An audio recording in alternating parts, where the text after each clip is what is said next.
তিশা পরিবারে কেউ প্রেগনেন্ট, মানে গর্ভবতী।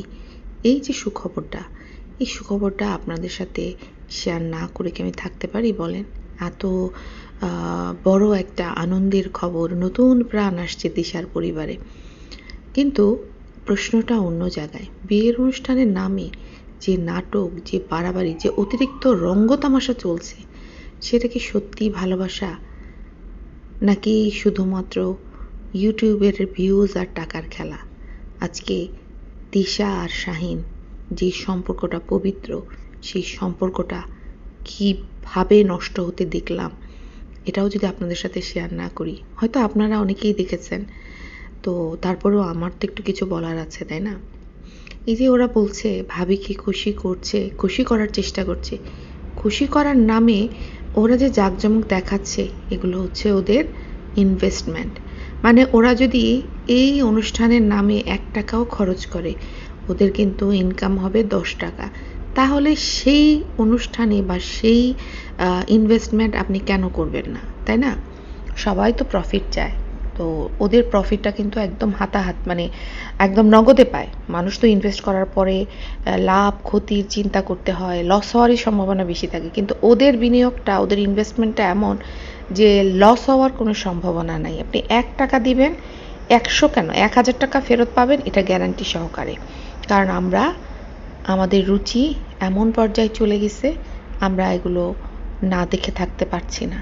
আমরা দেখছি বলেই তো ওদের ভিউজ হচ্ছে, তাই না? তো এই সব কিছু নিয়েই আজকে আলোচনা হবে। আসসালামু আলাইকুম প্রিয় আপু ভাইরা, আশা করি আপনারা সবাই অনেক ভালো আছেন। অবশ্যই ভিডিওটা শেষ পর্যন্ত দেখবেন এবং লাইক দিয়ে ভিডিওটা দেখা শুরু করবেন। চলেন শুরু করি। উগান্ডার হাতিকে নিয়ে কথা বলি। যার নিজের নাই শরীরের ঠিক ঠিকানা, সে অন্যের চেহারা নিয়ে করে সমালোচনা। ভাবতে অবাক লাগে, এই যে উগান্ডার হাতি, সে তার বড় ভাইয়ের বউয়ের সাজগোজ নিয়ে কথা বলছে। আরে ও ভিতরে ভিতরে জ্বলে পুড়ে মরতেছে, সবার আনন্দ ওর ভালো লাগছে না, কারণ ওর স্বামী ওর সাথে নাই, ভালো লাগবে কি করে? তো যাই হোক, সে বলছিল যে শারমিনকে নাকি মেকআপ ছাড়া ভালো লাগে না, মানে সাজগোজ না করলে ভালো লাগে না। কথাটা ঠিক না। শারমিনের কিন্তু চেহারার কাটিং ভালো, কিন্তু শারমিন নিজেকে ইস্ত্রি করে রাখে আর কি। হয় না যে আপনি যদি কাপড় চোপড় পোশাক আশাক ঠিকঠাক মতো না পরেন বা করেন, তখন মানুষকে দেখতে ভালো লাগে না। কিন্তু চাপা শুটকির কিন্তু চেহারার কাটিং খারাপ না, ভালো। আর হলুদে যেটা করেছে, ও একটু মেকআপটা ভালোভাবে ব্লেন্ডিং করে নাই, মানে সাদা রয়ে গেছে, ঠিক মতো সব কিছুর ইয়েটা ঠিক মতো হয় নাই, মানে পারফেক্ট হয় নাই আর কি। যার কারণে ওকে দেখতে একটু খারাপ লাগছিল। আর সবচেয়ে বড় কথা কি জানেন, যার বাচ্চা অসুস্থ, সেই বাচ্চাকে রেখে এরা হাসে কিভাবে? এরা কি আসলে মানুষ? আমার তো মনে হয় এরা দেখতে মানুষ, কিন্তু এরা আসলে জানোয়ারের চেয়েও খারাপ। কারণ একটা পশু পাখিও কিন্তু নিজের বাচ্চা অসুস্থ হলে বাচ্চাটাকে বুকে আগলে রাখে, কিন্তু এরা এমনই মা যে বাচ্চা নিউমোনিয়া, ও বাবা, মানুষের ভয়ে সারাক্ষণ কলিজা চিপা দিয়ে থাকার কথা, সেখানে ওরা কি হারে হাসাহাসি করতেছে, আমি না নিতে পারতেছি না দেখে। যে বাসায় একটা মানুষ আছে, জ্বর, নর্মাল ঠান্ডা জ্বর সব ঘরেই থাকে, ঠিক আছে, কিন্তু যেখানে একটা বাচ্চার খিঁচুনি হচ্ছে, বেশ কয়েকবার হয়েছে, তার হাই ফিভার, তার জ্বর কমছে না, সেই বাচ্চার ঘরে কিভাবে এরা এত হাসাহাসি করে? এই হাসাহাসি, এই যে অনুষ্ঠান, এগুলো শুধুমাত্র টাকার জন্য। টাকা যদি না আসতো না, এরা 1 পয়সাও খরচ করতো না। ইভেন এই যে নোংরামি করতেছে, এই নোংরামিটাও করতো না। সব সময় বলি না যে টাকা হচ্ছে অনর্থের মূল, সেটা ওদের দেখে বুঝতে পারতেছি। এবার সাবিনা তার ভাবিকে নিয়ে কথা বলা কি আপনাদের মনে হয় মানায়? যার নিজের পুরো বডিটা একটা হাতির মতো হয়ে গেছে, যাকে মানুষজন কথায় কথায় উল্টা পাল্টা বলে, যাকে 2 দিন পর পর, যার স্বামী যাকে 2 দিন পর পর বাপের বাড়ি পাঠিয়ে দেয়, হ্যাঁ, সে অন্যকে মানে চেহারা নিয়ে কথা বলতে আসে। ওই যে খুকি ওকে বলেছিল সেদিন যে দিনের মানে গোসল করে না, কাপড় পাল্টায় না, দরবেশ সেজে বসে থাকে। আসলেই ঠিক, কারণ ওর তো এছাড়া করার উপায় নেই। ও সবাইকে দেখছে, হাসছে, খেলছে স্বামীর সাথে। স্বামী না থাকলেও তারা হয়তো যেমন তিশা আসছে, তিশার মেয়ের জামাই আসছে, ওর স্বামী ওকে গাড়ি দিয়ে পাঠিয়ে দিচ্ছে, একটা কিছু তো আসছে। কিন্তু এই উগান্ডার হাতির কি আছে? উগান্ডার হাতির দেবর এসে দিয়ে গেছে, তারপরে দেবর মাঝে মাঝে আসছে, তাকে তো রং টং দিয়ে, ও রং নিতে চায় নাই, তারপরে ওকে জোর জবরদস্তি করছে। তার মানে বুঝেন এরা কি ধরনের মানুষ। মানুষের যে একটা মন মানসিক, সেটাকেও ওরা গুরুত্ব দেয় না, ওদের যা ভালো লাগে সেটাই ওরা করে। তো সেটাই ওরা করছে। আর এই যে বললাম যে মরিয়মকে দেখছেন, মরিয়মকে তো অন্যের ব্যবহার করা কাপড় পরে পরে প্রত্যেকটা অনুষ্ঠানে আসছে। এই মেয়েটাকে কিভাবে সাবিনা রাখছে? সাবিনার কি কখনো ভালো হবে বলেন তো? উগান্ডার হাতি যে নিজের সন্তানদেরকে ভালোবাসে না, যে নিজের সন্তানদেরকে ভালো চায়, সন্তানদের ভালো চায় না, আপনাদের কাছে মনে হয় সে কোথাকার কোন টোকাই আরিফ তার প্রতি তার ভালোবাসা থাকবে? কোনোদিনও না।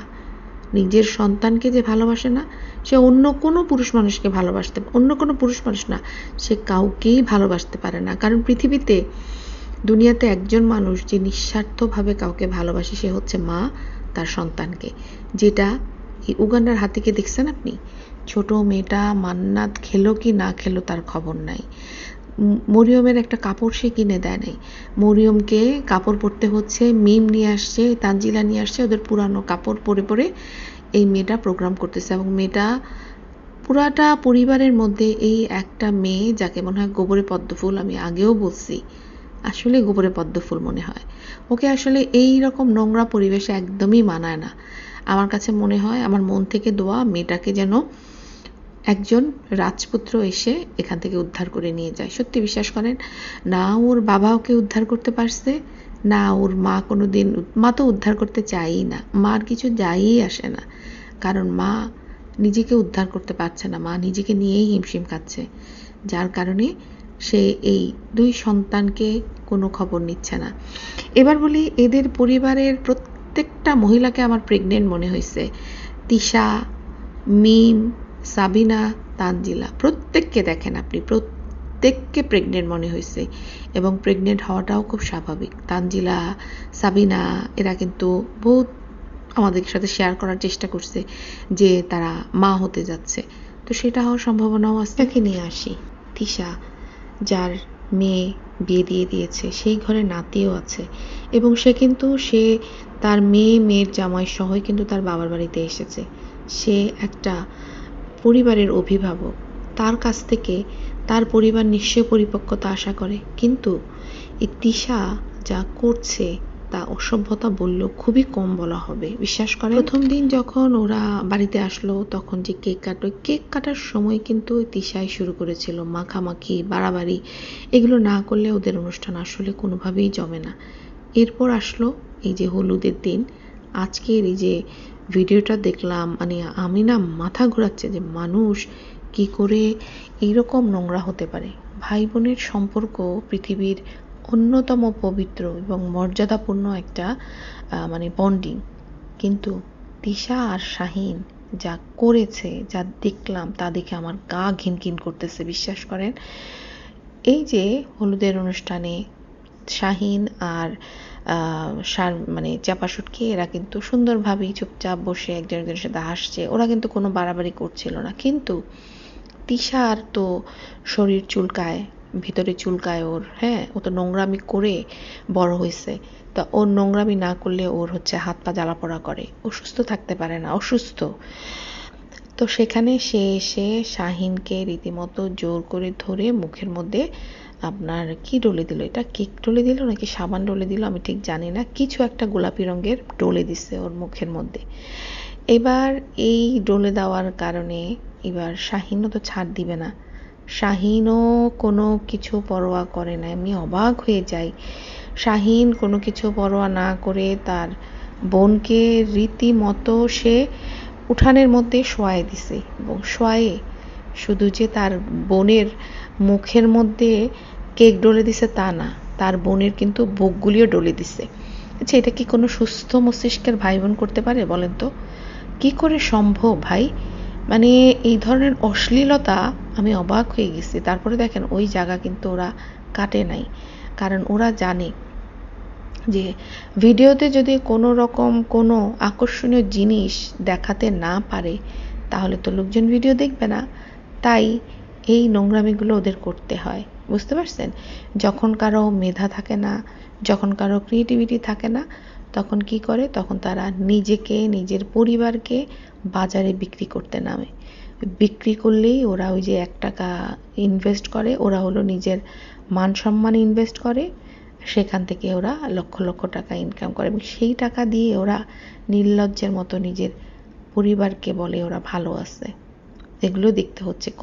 কি যে চলে আসছে দুনিয়াটা, মানে শেষ জামানা বলে একটা কথা আছে না, সেটা চলে আসছে। এদের পরিবারে এই যে কয়েকদিন ধরে এত অনুষ্ঠান, এত আয়োজন, এত ক্যামেরা, কিন্তু কয়েকটা মানুষ কিন্তু সবসময় অবহেলিত। তারা হচ্ছে মরিয়ম আর তানহা। সবাই যখন নিজেদের নিয়ে ব্যস্ত, তখন এই বাচ্চাগুলো কোথায়? আমি অবাক হয়ে গেলাম দেখে যে মানহা বসেছিল, যেখানে ওরা অনুষ্ঠানটা করছে, স্টেজ সাজিয়েছে, সেখানে মানহা বসেছিল। তো মানহা যেখানে বসেছিল সেখানে চাপা শুটকির স্বামী চাপা শুটকিকে কোলে করে এনে বসিয়েছে এবং চাপা শুটকি মানহার পায়ের উপরে বসছে, বসেও তার মধ্যে কোনো ভ্রুক্ষেপ নাই। এটা কি মানুষ? সে কোথায় বসছে সে কি বুঝতে পারতেছে না, নাকি তার ভিতরের সমস্ত শক্তি, সমস্ত মানে কি বলে এটাকে, কি বলে এটাকে,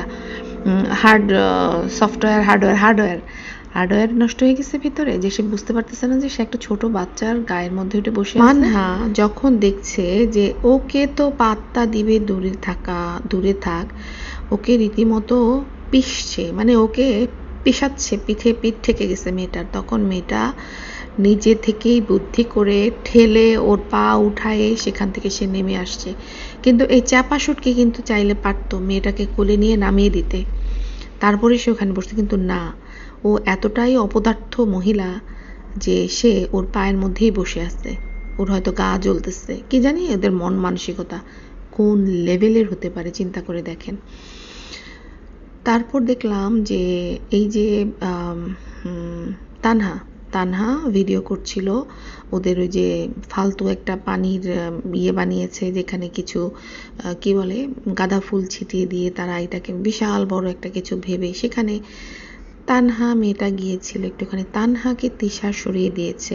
আর মরিয়মকেও কিন্তু দেখবেন না কোনো কিছুতে আছে, মরিয়মকেও রাখছে না, তানহাকেও সরিয়ে দিয়েছে তিশা।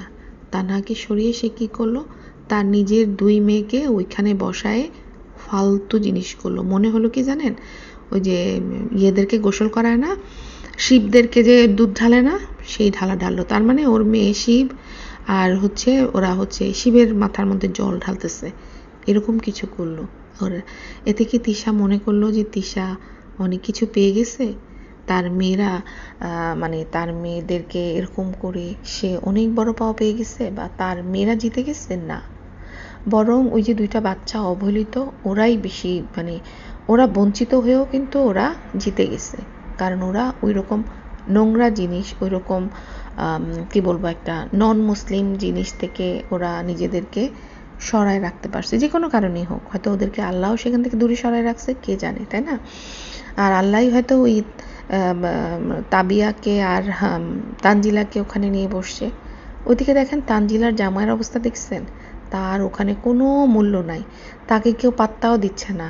তার ওখানে যাওয়ার মেইন কারণই হচ্ছে ওই বাচ্চাটাকে কোলে নিয়ে রাখা, মানে তানজিলার বাচ্চাটাকে। আমি এতজনের ভিডিও দেখলাম, একটা ভিডিওতে আমি দেখলাম না যে তানজিলা তার বাচ্চাকে নিয়ে রাখছে, এমনকি ভিতরে বসে ওরা গল্প করছে সবাই একটা রুমের মধ্যে, একটা খাটের মধ্যে, সেখানেও তানজিলার কোলে বাচ্চাটা নাই। মানে এরা প্রত্যেকটা মহিলা শুধুমাত্র বাচ্চা পয়দা করেই শেষ। ওদের বাচ্চাগুলোকে ওরা ওরা মা, জন্ম দিয়ে মা, কিন্তু বাচ্চাদের পেলে বড় করার ব্যাপারে কিন্তু ওদের কারো কোনো ভূমিকা নাই। দেখতে পাচ্ছেন তানজিলাকে আমরা ছোটবেলা থেকেই দেখতেছি যে তানজিলার ছোটবেলা থেকেই বাচ্চাটা দাদা দাদির কাছে বড় হয়েছে, আর এখন দেখতেছেন ওর উপর একটু দায়িত্ব দিচ্ছে, এখন ওর স্বামীকে নিয়ে সেটা দিচ্ছে। তো এইভাবেই কিন্তু বাচ্চাগুলো অবহেলিত হচ্ছে এবং এভাবেই হবে। দেখলাম একটার পর একটা ভিডিও দিয়ে যাচ্ছে এবং একটা লাস্টের ভিডিওটা দেখলাম যে সে থাম্বনেল বা টাইটেল কিছু একটা দিয়েছে যে তার স্বামী রাগ করে চলে গিয়েছে। তো ভিতরে কিন্তু স্বামী রাগ করে চলে যাওয়ার কিছু নাই, কারণ তার স্বামী হচ্ছে ক্লান্ত। কেন ক্লান্ত? কারণ এই যে এরা যে 3 বোন, হ্যাঁ, এই 3 বোন কিন্তু সারাদিন নেচে গেয়ে নোংরামি করে নাক ডেকে ঘুমাবে, কিন্তু এই বাচ্চাদেরকে কে দেখবে? বাবুকে কিন্তু রাতভর জেগে আবার ইকরাকেও তদারকি করতে হয়। তো সেক্ষেত্রে বাবুর জন্য তো এটা অবশ্যই টায়ারিং, যে সারাদিন ও মিমের ক্যামেরা ধরে থাকবে, আবার রাতে ইকরাকে পাহারা দিবে। তাহলে ওর রেস্টের টাইম কোথায়? তার মধ্যে গাদাগাদি করে রুমে লোকজন থাকতেছে। আমি জানি না এদের সবার বালিশ, তিশার বালিশ টালিশ নিয়ে আসছে, সবার এই যে শীতের মধ্যে এসে থাকা সব কিছু ঠিকঠাক মতো আছে কিনা, কিভাবে করে এরা এভাবে করে থাকে আমি আসলে ঠিক বুঝতে পারতেছি না। এই যে দেখলাম যে ওদের কিছুটা ভিউজ কিন্তু কমে গেছে, মানে বিশেষ করে আমি সাবিনাকে দেখলাম যে সাবিনার 3K 4K এরকম ভিউজ দেখলাম সাবিনার ভিডিওতে। কেন আমি ঠিক বুঝলাম না। সাবিনার তো নর্মাল সাধারণ ভিডিওগুলোতে দেখলাম যে 10K 11K এরকম হয়, কিন্তু এই ভিডিওগুলো দেখলাম যে মাত্র 4-5K, বাকিদের ভিডিও হচ্ছে। আমি দেখলাম শাহিন বলছে যে কোনো একটা ভিডিও তাদের 100K ভিউ হবে। তো বুঝতে পারতেছেন যে তারা কিন্তু টার্গেট করে তিশাকে, যে মাটিতে ফেলে যে তিশার মুখ আর বুক ডলাডলি করলো, ওরা জানে এটাও ওদের একটা প্রজেক্ট, এখানেও কিন্তু ওদের অনেক ভিউজ হবে। আসলে কি জানেন, ওরা হচ্ছে সম্মান বিক্রি করে টাকা ইনকাম করে, এটাই হচ্ছে ওদের মেইন রোজগার। কারণ ওদের কাছে সম্মান কি জিনিস ওরা কখনো জানে না, ওদেরকে কেউ কখনো সম্মান দেয় নাই, যার কারণে ওদের যেটা দরকার সেটা ওরা করছে। ওরা সম্মান বিক্রি করে টাকা ইনকাম করছে, আবার কেউ নিজের টাকা খরচ করে সম্মান আনতেছে। তো প্রত্যেকটা মানুষের জীবনের কিন্তু গোল আলাদা। এরপরে দেখলাম মাল্টি নোংরা কিন্তু চলে আসছে মিমের বাসায়। আবার ওইদিকে কিন্তু এতদিন ধরে কিন্তু সে ভিডিও দিয়ে গেছে তার স্বপ্নের ফ্ল্যাট, তার স্বপ্ন পূরণ হয়েছে। বাসা ভাড়া মানুষের কাছ থেকে ধার কর্জ করে বাসা ভাড়া নিচ্ছে 4-5 বছরের জন্য, সেটা মানুষের কি করে স্বপ্ন হয়? আমি এটা আসলেই বুঝলাম না। যে হ্যাঁ, নিজের টাকা দিয়ে পুরা টাকাটা সে নিজেই দিয়েছে, তাহলে বুঝতাম যে আমার স্বপ্ন, আমি নিজেই পুরাটা দিয়ে একটা বাসা ভাড়া নিয়েছি। আচ্ছা, এটা কি স্বপ্ন হয়? নিজের বাড়ি যদি কিনতো তাহলে বুঝতাম। তো যাই হোক, যার কার কি স্বপ্ন কে জানে, যে যেমন স্বপ্ন দেখে তার তেমনই স্বপ্ন পূরণ হয়। তো দেখলাম যে তার যে আসল চেহারাটা, তার ফিল্টারের আড়ালে যে লুকিয়ে রাখা চেহারাটা, সেটা কিন্তু বের হয়ে আসছে। মানে ওকে রীতিমতো তিশার চেয়েও বয়স্ক লাগতেছিল। এই যে পরিবারে এতগুলো মানুষ, এর মধ্যে কিন্তু মাল্টি নোংরাকেই বেশি বয়স্ক মনে হচ্ছিল। আজকে ভিডিওটা এখানে শেষ করতে হচ্ছে। অবশ্যই সবাই ভালো থাকবেন, পাশে থাকবেন।